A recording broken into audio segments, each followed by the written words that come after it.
a todos ustedes? Y lo estoy saludando al doctor Gustavo Delía. ¿Cómo te va, Gus? ¿Qué tal, Gus? Acá estamos. La verdad que bien, muy bien. ¿Cuántas novedades hay, ¿no?, en estos últimos días en el ámbito político, en el ámbito económico? ¿Qué vorágine que hay, ¿o no, Gus? Vorágine política muy intensa. A ver, ley bases, cómo es el armado dentro de lo que es el Senado. Después se dio a conocer, que estamos hablando previamente acá con Gustavo, el dato de inflación indiscutible. Se está desacelerando la inflación. Y la pregunta que nos hacemos es si es suficiente. No sé cuál es tu punto de vista, Gustavo. La verdad que sí. A ver, coincido que hay una desaceleración, ¿sí?, de la inflación, y esto es un indicio bueno. Ahora, dentro de lo que es la macro, en otros ámbitos, ¿está pasando lo mismo? Mirá, yo te voy a adelantar algo. Primero, para el segundo bloque del programa del día de hoy, vamos a hablar con uno de los referentes nacionales del consumo masivo, y me refiero a Miguel Calvete, que nos va a decir qué es lo que está pasando, porque el termómetro de compra, claro, eso te lo va marcando. Pero en la primera parte del programa, y ya lo estamos presentando, vamos a hablar de cómo viene el ajedrez político, y lo estamos viendo en cámara. Pablo Romá, analista de Circuitos Consultora. ¿Cómo les va? ¿Qué tal, Pablo? ¿Cómo estás? Muy bien, muy bien. Bueno, Pablo, te cuento, Pablo es runner, ¿sí? Eso ya... Pero también es runner, ¿sabes dónde? De un medio al otro. O sea, cuando está en feedback, de pronto hace zapping, está en A24, hace zapping y está en La Nación Más. O sea, canal, te relacioné el deporte físico que hace con el laboral, ¿no? Pablo, qué momento, ¿no? Sí, la verdad que es un momento intenso, ¿no? Uno esperaba que bueno, porque Milei venía con muchas propuestas de cambio, de transformación, pero no, nadie esperaba, me parece, una intensidad como la que estamos viviendo en estos casi 5 meses de gestión. Pensemos que, yo siempre digo, Alberto Fernández cuando asumió dijo, bueno, me voy a tomar 150 días para pensar qué políticas voy a llevar adelante. Vino la pandemia. Y se tomó 2 años. Y en este caso, bueno, no, Milei viene con una predisposición muy marcada a hacer una transformación del Estado, ¿no? Ese creo que es su proyecto último o más profundo. Y en ese sentido, bueno, venimos discutiendo todos estos meses muchas cosas, ¿no? Y tratando de entender, interpretar, y creo que, bueno, que volvemos a discutir la ley base después de principio de año con un gobierno que me parece que paga un poquito el costo de tener una representación tan minoritaria en ambas cámaras, ¿no? Pablo, escuché a algunos colegas periodistas que dijeron de que junio, julio, si se levanta el cepo, la oposición está muerta. No va a poder decir nada. ¿Cómo lo ves vos? Yo creo que en política los absolutos son muy difíciles de sostener. Siempre cuando uno mira oposición, hay que pensar en oposición política, en oposición social. Ahora, es cierto que la oposición está en un momento difícil, ¿no? Hay mucha fragmentación. No hay un liderazgo claro, ya sea político como social, ¿no? Porque si bien nosotros tuvimos, bueno, un hecho que sorprendió a casi toda la dirigencia política, que fue la marcha educativa, ¿no? De eso después, eso no prosperó, no hay un liderazgo claro de eso, como oposición, digo, ¿no? Entonces me parece que la oposición tiene esa dificultad. Ahora, después uno tiene que pensar que los momentos de la política siempre son dinámicos, y es cierto que hay un sector de la sociedad que entiende que está pagando un costo económico muy alto, y eso, bueno, hay que ver después cómo se traduce políticamente. Yo entiendo que el gobierno está buscando disciplinamiento económico y disciplinamiento social. Bueno, es una puja que está planteada. Tengo una consulta. Este posicionamiento internacional que está teniendo Javier Milei, que es indiscutible, le guste o no le guste a la oposición, está teniendo un posicionamiento en los medios. Te digo más, hasta si te critican, te instalan. Entonces, este posicionamiento lo está fortaleciendo internamente, ya que tiene tan poca representatividad. Los propios libertarios, obviamente, con el apoyo de un sector del PRO y otro sector parcial del radicalismo. La repregunta es, lo sostiene, lo fortalece o fortalece su imagen acá a nivel local esta extrapolación? No, Milei tiene un porcentaje de imagen positiva cercana del 50%. Alta. Es alta.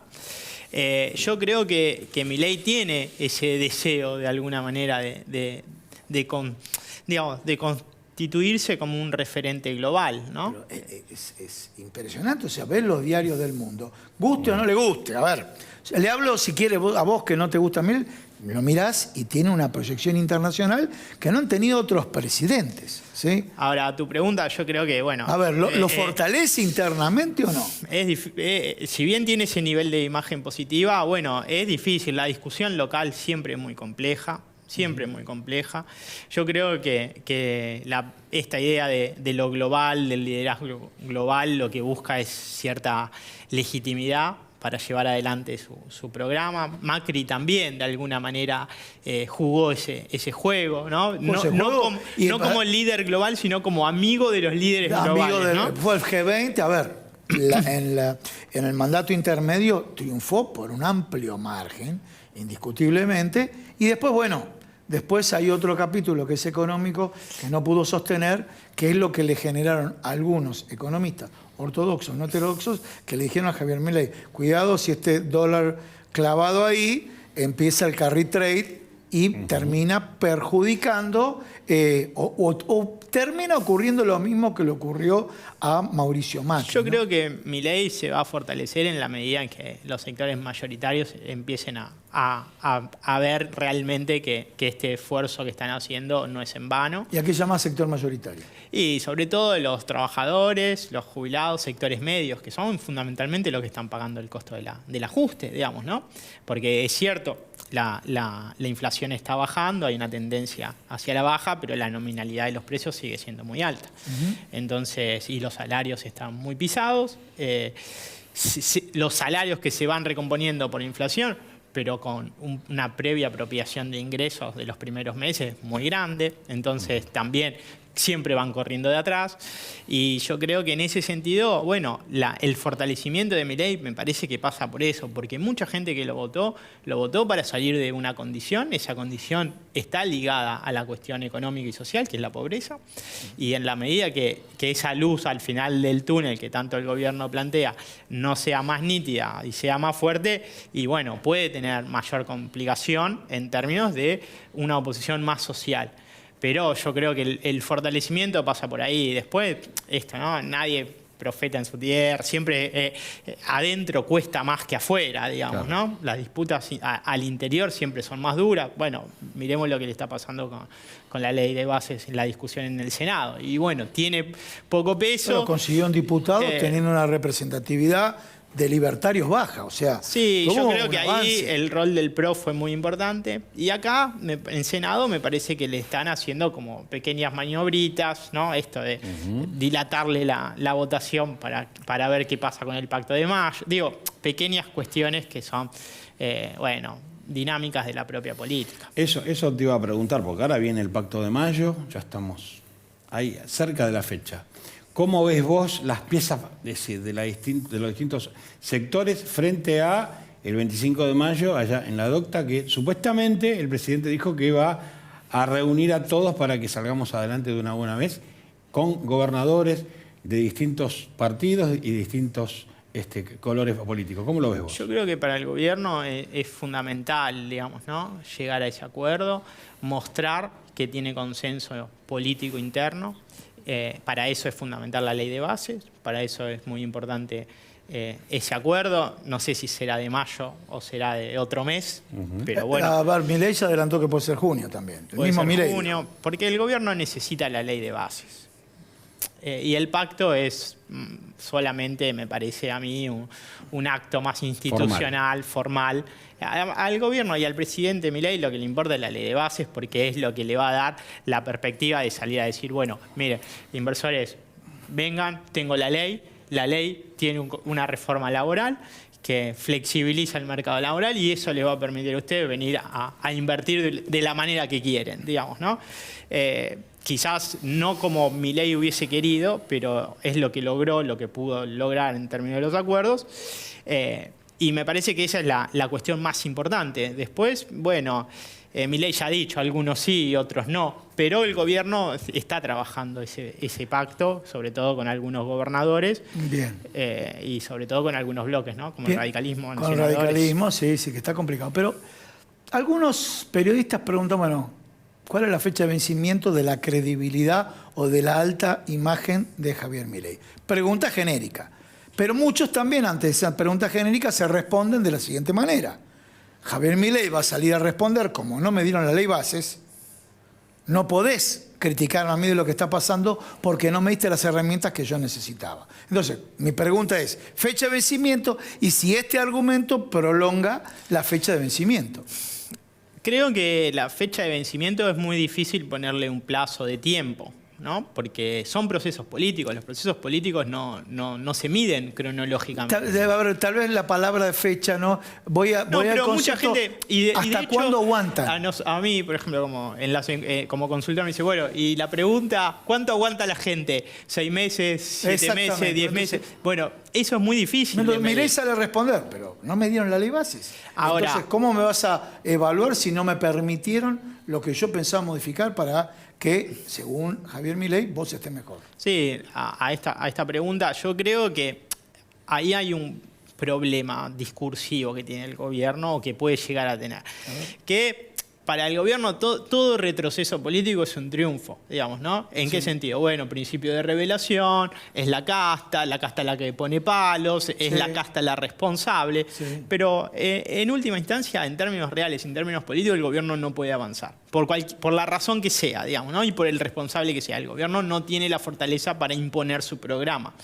Y yo creo que en la medida que ese discurso empieza a repetirse, también se empieza a gastar, claro, ¿no? Y ese es el problema que yo veo que puede tener ese argumento. Bueno, no me dejan gobernar. Y la verdad que en política uno tiene que tratar de generar la fuerza suficiente para poder imponer su programa, digo. Y creo que el principio de revelación, la casta, es un discurso que empieza a gastarse un poco. Bueno, pero hay un tema que impactó en los últimos días, ¿no? Los 27 allanamientos que hubo a los dirigentes sociales. Esto dejó en claro frente a la sociedad de que vieron, no estábamos equivocados. Acá había gente que lucraba con la humildad de la gente. Entonces esto puso a parte de la oposición como diciendo, no estábamos equivocados. El gobierno no se equivocó. ¿Vos creés que tuvo un gran impacto en lo social? No, me parece que puede ser para te agrego la pregunta de él, así vos respondés tranquilo. ¿O la fortaleció a Patricia Bullrich? A la pregunta de él le agregaría esto. No, yo creo que a Patricia Bullrich eso lo fortalece porque es la demanda fundamentalmente de su base social y de su electorado. Claro. ¿No? En eso no hay dudas, digamos, ¿no? Después, bueno, habrá que ver qué es lo que sucede y si realmente hay esta organización delictiva. Me da la sensación de que un poco por lo que leí, de lo que se allanó y todo eso, tampoco es como una... Pero, bueno, hay un cuestionamiento a la organización social, hay un cuestionamiento a la intermediación y creo que... Se pasaron de rosca, indiscutiblemente, se pasaron de rosca. Que un sector de la sociedad entiende que eso tiene que funcionar de otra manera. Y el gobierno, bueno, ejecuta ese programa y bueno, y creo que de alguna manera le da... Bueno, un poco de aire, como vos decís, ¿no? Esto no estaba equivocado, esta era nuestra política, pero también era una demanda de la sociedad en términos de decir, bueno, basta de los piquetes, basta de los... Vamos a esto, ¿no? Ya que estamos con un abogado. Lo escuché a Beliboni ante esta pregunta y obviamente entrenado a hábil declarante, porque hábil declarante dijo, no, yo no lo obligaba a que vayan a manifestaciones. Aquellos que le negaban la plata le decía, tenés que ir. O sea, dio vuelta la torta. Pero ya el solo hecho de hacer esa aclaración es como que algo hubo.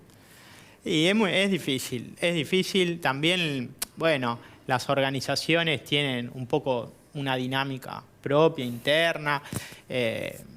No sé cómo funciona eso, pero hay un problema. Se necesita plata. Hay un problema que es que que no se puede jugar con la necesidad de la gente. Oh. Y eso, como discurso, digo, social, y bueno, es muy fuerte. Claro, pero bueno, a ver, claramente coincido con vos, ¿no? Pero creo que lo que más afectó, que no se equivocó Patricia Bullrich, es la intermediación, ¿sí? La intermediación rozaba lo delictual.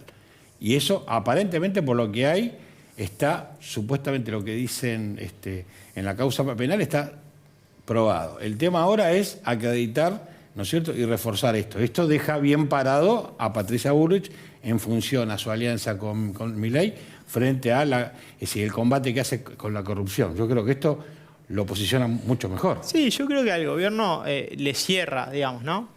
Intermediación del Estado, corrupción, ¿no? Posicionamiento firme frente a ese problema. Ahora, la discusión más profunda es sobre las intermediaciones, ¿no? Claro. A mí me parece que, bueno, habrá que ver, pero la lógica de que no tiene que haber intermediaciones es compleja. Digo, la mirada en términos políticos, porque hay que entenderlo de esta manera, me da la sensación.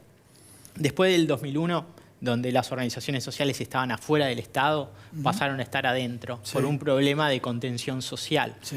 Bueno, está bien, todo este desarrollo deriva en esta situación. 22 años con lo mismo. Ahora, el problema es que si no hay mediación, bueno, puede haber desbordes, digo, no desborde social, pero digo, hay las organizaciones y las intermediaciones en Argentina, digo, sociales, políticas, sindicales, bueno, juegan un rol muy importante a la hora de la contención social. Y me parece que el gobierno a veces, en esta lógica de romper todo tipo de intermediación, bueno, también puede quedar un poco desamparado porque en realidad siempre la lógica es, bueno, no negociar, sino tratar de poner de tu lado, del gobierno, a estas mediaciones. Pablo, muchísimas gracias por haber venido. Gracias, Pablo. Gracias a ustedes, un placer. Señores, yo les voy a proponer que ustedes recorran la calle Corrientes a la altura del 3000, mejor dicho, precisamente 3880, porque está Tric Hombres. Y lo estamos viendo ahí a Gustavo Delía, Ahí está, mirá. cuya ropa, cuya pilcha es de Tric Hombres, www.trichombres.com.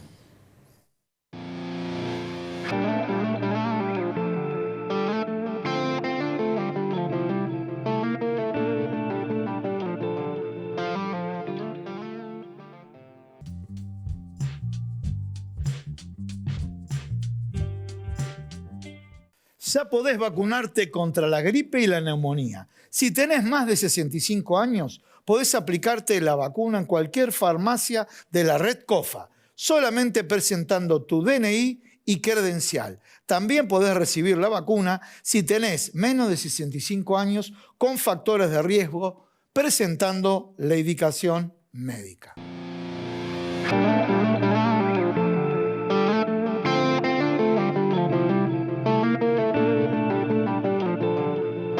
Bueno, estamos con un referente del consumo masivo, Miguel Calvete. Te dejo a vos porque yo tengo 40 preguntas, entonces lo voy a matar. ¿Qué tal, Miguel? ¿Cómo estás? ¿Cómo están? Bien, ¿vos? Bien, bien. Bueno, primer dato económico.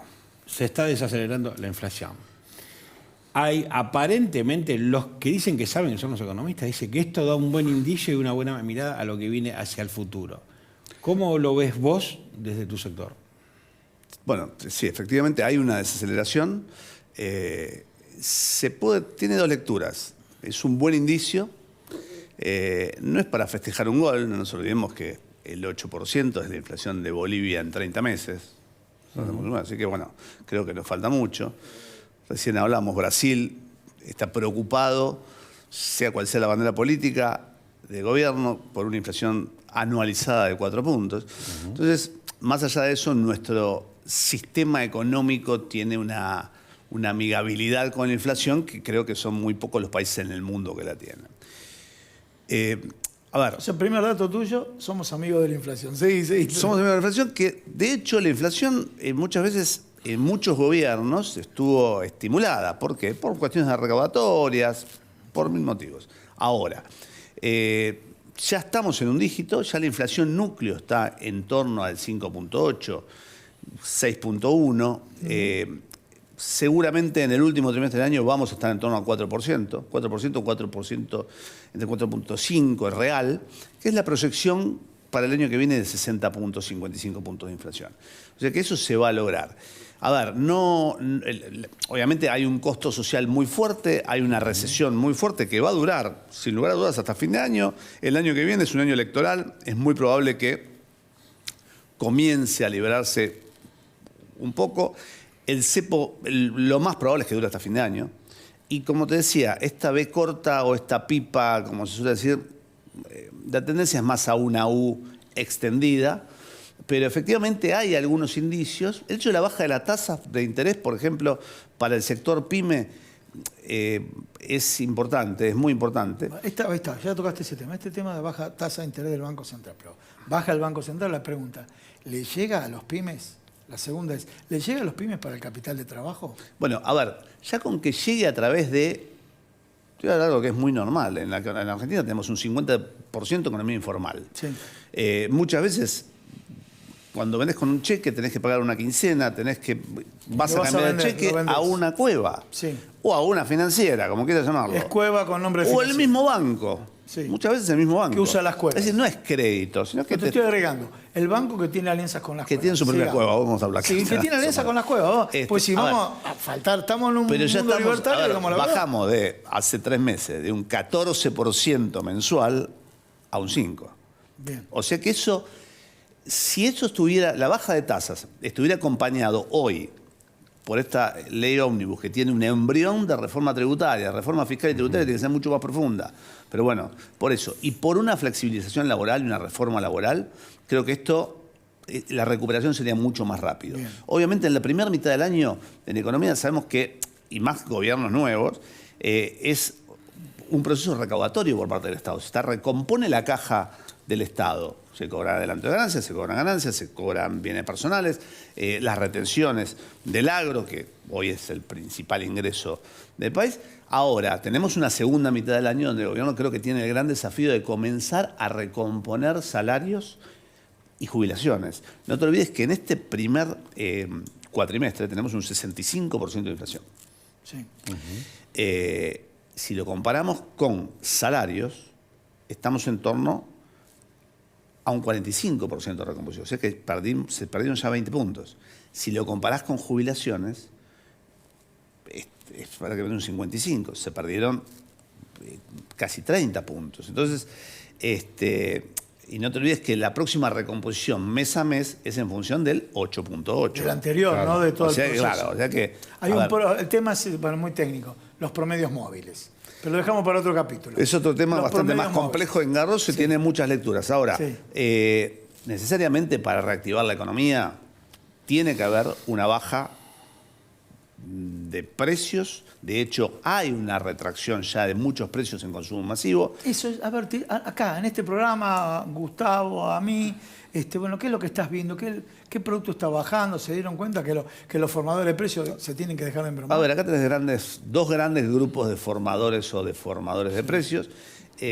Muchos empresarios en el mes de noviembre y diciembre generaron sus estructuras de costo con un dólar de 1.500, 1.800 pesos. Sí. Hay algunos economistas muy conocidos que dicen que el dólar tiene que estar a 1.400. Sí, ya está perfecto. Tal vez no a 1.000 o 1.100, pero tampoco a 1.400. Pero, ¿qué pasa?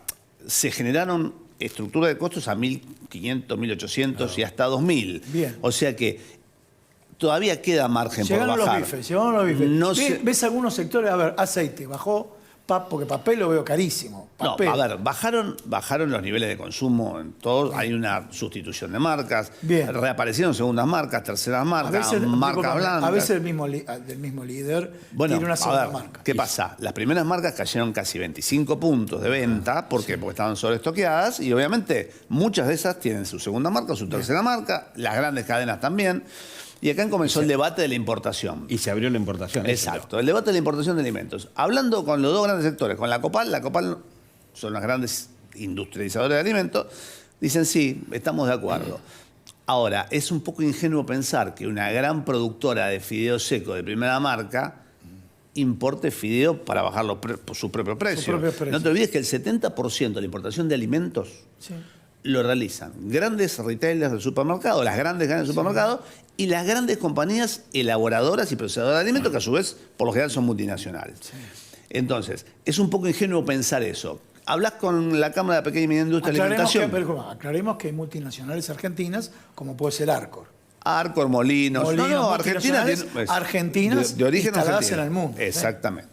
De origen argentino. No, acá nadie se salva. Es decir, tenés prácticamente una gran porción del mercado que son multinacionales locales. Y después tenés más de 12.000 pymes agrupadas, las que hablábamos recién en Copal, estas en Capima, que es la Cámara de Pequeña y Mediana Industria de Alimentación, que lo que plantean, dicen, nosotros tenemos un 30% hoy de capacidad ociosa. Es decir, no estamos produciendo. ¿Por qué? Porque no hay perspectivas, porque no tenemos un horizonte claro, porque no tenemos insumos, porque estamos pagando los insumos a valores internacionales entre un 15 y un 20% más. Caso de la hojalata que se utiliza para enlatar tomate, caso de los envases larga vida, que son transversales a toda la industria, caso del vidrio, caso del cartón, del plástico. Entonces lo que dicen, bueno, déjenos importar sin aranceles esos insumos y podemos bajar los precios y podemos poner en actividad ese 30% ocioso y generar más oferta al mercado. Son dos posturas, una más industrialista, la otra más de emergencia. El impacto inicial de importar alimentos, y se puede ver una pequeña baja, pero a la larga no. Es más, a la larga genera desocupación. ¿Por qué? Porque si yo tengo una empresa y mañana puedo importar un alimento, y bueno, los tipos que hoy están fabricando mañana desarman caja, y creo que eso rompe todo el tejido. Por lo cual creo que es erróneo que sean productos terminados. Sí, insumos, que es donde hoy realmente tenemos el gran problema. Pero el otro gran formador de precios, hablamos de las empresas, pero el otro gran formador de precios es el propio Estado, donde el negocio de la inflación muchas veces es un negocio recaudatorio para el Estado. Sí, claro. ¿Por qué? Porque el 50%, 45, 50% de lo que comes, de lo que tomás, sí, tiene una carga impositiva. Son impuestos. Claro. Miguel, muchísimas gracias. Siempre tan claro. Gracias a ustedes. Gracias, Miguel. Bueno, señores, primero tenemos que hacer los agradecimientos, si tenemos ahí abajo, a Sastrería Windsor, www.sastreriawindsor, que sería .com.ar o @sastreriawindsor. Y ahora sí, Gustavo, nos despedimos. La verdad que sí, un programón, ¿eh? Pasa rapidísimo, ¿no? Rapidísimo, ¿viste?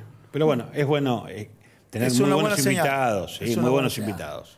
Bueno, nos vemos la semana que viene. Nos vemos, Gustavo. Chao.